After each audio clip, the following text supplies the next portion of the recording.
नमस्कार, कैसे हैं आप सब। मेरे इस YouTube परिवार में आप सबका हार्दिक स्वागत है। आज का विषय है क्या कर्म ही पूजा है। आशा है कि आपको ये वीडियो जरूर पसंद आएगा। अगर हाँ तो इसे लाइक सब्सक्राइब करके अपने परिवार और दोस्तों के पास शेयर्स करके हमें प्रोत्साहित करें। तो चले शुरू करते हैं। जैसा कि आप सभी जानते हैं, नारद जी भगवान विष्णु के भक्त हैं, लेकिन वह सोचते हैं कि क्या वह सबसे बड़ा भक्त है। हालांकि भगवान विष्णु की भक्ति पर एक दिलचस्प कहानी भी है, तो उसी कहानी को हम आप सबको सुनाते हैं। नारद भगवान विष्णु को समर्पित थे। वह दुनिया भर में जाते थे, हर समय उनका नाम जपते थे, नारायण नारायण नारायण। एक दिन की बात है, देव ऋषि नारद भगवान विष्णु जी से मिलने के लिए गए और मिलने पर उन्होंने भगवान विष्णु जी से कहा कि आप मुझे बहुत ही प्रिय हो, मैं आपकी भक्ति से बहुत प्रसन्न हूं। भगवान विष्णु जी ने नारद जी को बोले। नारद ने खुश होकर पूछा, क्या इसका मतलब है कि मैं आपका सबसे बड़ा भक्त हूं। विष्णु मुस्कुराए और बोले, नहीं। नारद अब असमंजस में पड़ गए थे, क्या कोई मुझसे बड़ा भक्त है। चलो चलकर पता किया जाए, प्रभु ने उत्तर दिया। देव ऋषि नारद और भगवान विष्णु ढूंढने निकले कि सबसे बड़ा भक्त कौन है। सुबह का वक्त था। विष्णु जी नारद जी को एक झोपड़ी में ले गए, जहां पर उन्होंने एक किसान को सोते हुए पाया। जैसे ही दिन ढला और किसान उठा, प्रार्थना में हाथ जोड़कर कहा, नारायण नारायण। पूरे दिन इस भक्त का ध्यान करो और फिर मुझसे मिलने आओ, भगवान विष्णु ने कहा और चले गए। किसान तैयार होकर अपने खेत की ओर रवाना हो गया। नारद ने उनका पीछा किया। किसान ने सुबह भर तपती धूप में अपनी जमीन जोती। उन्होंने एक बार भी भगवान का नाम नहीं लिया है। नारद ने सोचा। किसान ने दोपहर का भोजन करने के लिए ब्रेक लिया। नारायण नारायण उन्होंने खाने से पहले कहा। दोपहर का भोजन समाप्त करने के बाद किसान खेत की जुताई करता रहा। अगले दिन प्रातः नारद भगवान विष्णु जी से मिलने पहुंचे। तो नारद, क्या आपको अभी भी संदेह है कि किसान मेरा सबसे बड़ा भक्त है, कर्म ही पूजा है। देव ऋषि नारद की परीक्षा। नारद जी आहत हुए। भगवान किसान ने पूरा दिन काम किया। पूरे दिन में उसने केवल आपका नाम 3 बार ही आपका नाम लिया। जब वह सुबह उठा तब दोपहर में अपना भोजन करने से पहले तब और सोने से पहले ही किया। लेकिन मैं हर समय आपका नाम जपता हूँ, तो आप उन्हें अपना सबसे बड़ा भक्त क्यों मानते हैं।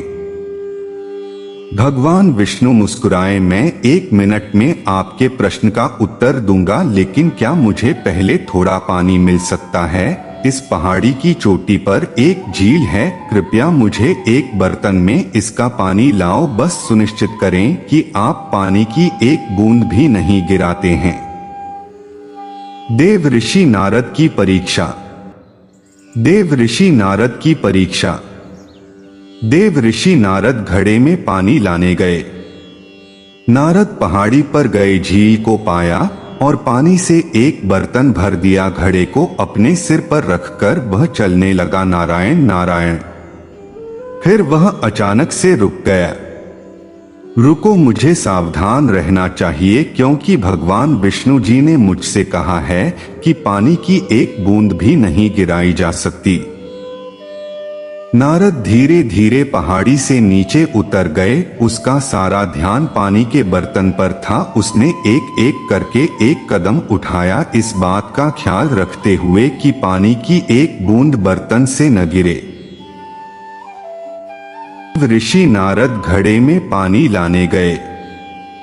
नारद पहाड़ी पर गए, झील को पाया और पानी से एक बर्तन भर दिया। घड़े को अपने सिर पर रखकर वह चलने लगे, नारायण नारायण। फिर वह अचानक से रुक गया। रुको, मुझे सावधान रहना चाहिए, क्योंकि भगवान विष्णु जी ने मुझसे कहा है कि पानी की एक बूंद भी नहीं गिराई जा सकती।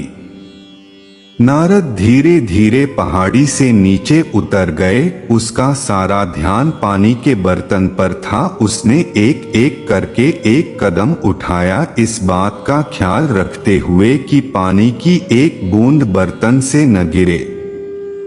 अंत में वह पहाड़ी की तलहटी में खड़े भगवान विष्णु के पास पहुंचा। सूरज ढल रहा था। नारद ने सावधानी से घड़ा नीचे उतारा और भगवान को अर्पित किया, और फिर भगवान विष्णु जी से कहा, भगवान, मैंने पानी की एक बूंद भी बिना गिराए ले आया। भगवान विष्णु ने देव ऋषि नारद से सवाल किया, नारद जी, आप ये बताएं कि रास्ते में आते वक्त आपने कितनी बार मेरा नाम लिया था? हे प्रभु, मेरा ध्यान हर समय पानी पर था। मैं केवल 2 बार आपका नाम ले सकता था, जब मैंने चलना शुरू किया और बर्तन को नीचे रखने के बाद। नारद ने कहा। भगवान विष्णु मुस्कुराए। नारद ने महसूस किया कि किसान ने दिन में 3 बार भगवान का नाम लिया था। उसने केवल 2 बार उसका नाम लिया था। वह भगवान विष्णु के चरणों में गिर पड़ा, कहा, नारायण नारायण। विष्णु जी ने नारद जी को आशीर्वाद दिया, जो महत्वपूर्ण है वह भावना है। मैं अपने लिए उस किसान के प्यार को उसी तरह महसूस कर सकता हूं, जैसे मैं अपने लिए हमेशा आपका प्यार महसूस करता हूं। नारद ने कहा, और मैं आपके सभी भक्तों के लिए आपका प्यार महसूस कर सकता हूं। इस प्रकार नारद जी ने महसूस किया कि भक्ति का अर्थ है ईश्वर के प्रति प्रेम। उन्होंने यह भी महसूस किया कि भगवान सभी को एक समान रूप से प्यार करते हैं।